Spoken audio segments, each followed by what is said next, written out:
And now for something completely different. It is here we face one of our generation's greatest struggles.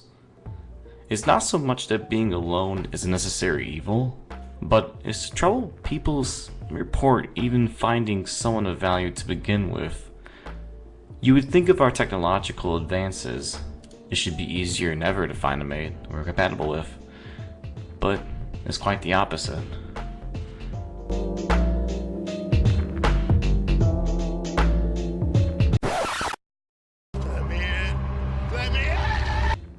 Just a few decades ago, had you the opportunity to individually shake hands and get to know a brief bit of 1,000 strangers of your preferred sex, surely you would have found at least one individual you would mutually mesh with, right? Well, probably. But this presents a problem. You had the opportunity to meet and briefly get to know 1,000 folks.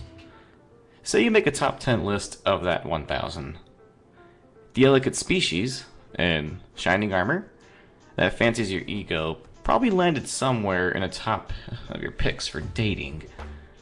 But what happens if that 1,001th person is of equal elegancy, but also knows exactly where you like to be tickled? You settled with your number one pick within the 1,000 you originally met. But had you been presented the next person, it would have been even a better pick. So you dump number 1,000 and give the 1,001th person a shot. But the 1,002nd person you meet knows where you like to be tickled and also makes good money. So of course you're left with no other rational option than to get rid of the 1,001th person and date the 1,002nd person instead. Repeat ad nauseum, and suddenly you find it difficult to settle when the grass is always greener on the other side. Insert hypergamy.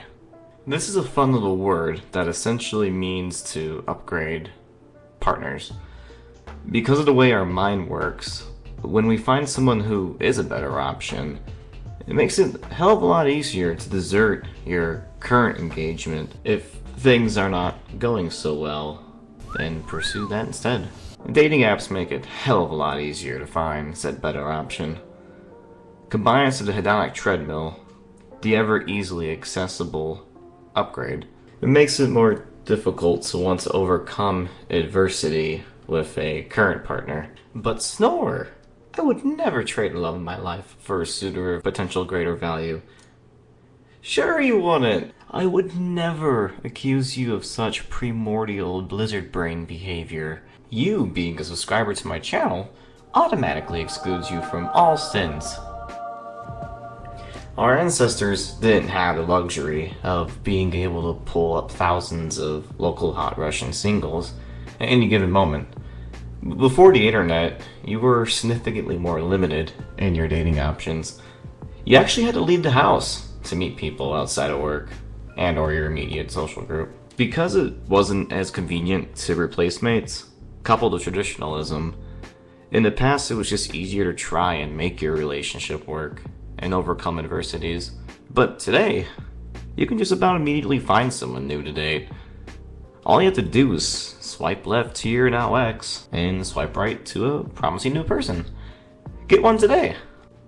So Snore, why is the advent of dating apps so relevant?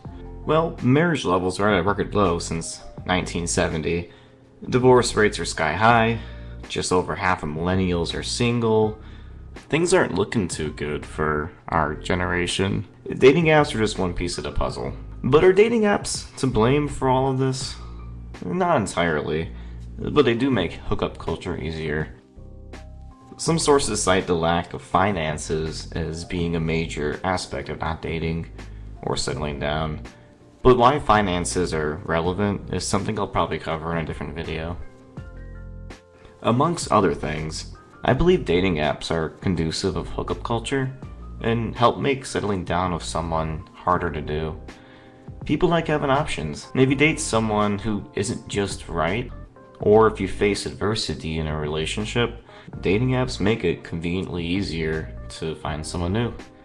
It's less appetizing to settle with average when you could just spend enough time browsing for your top picks and maybe eventually land one. But I bet your top picks are a lot of other people's top picks. This leaves the rest of us.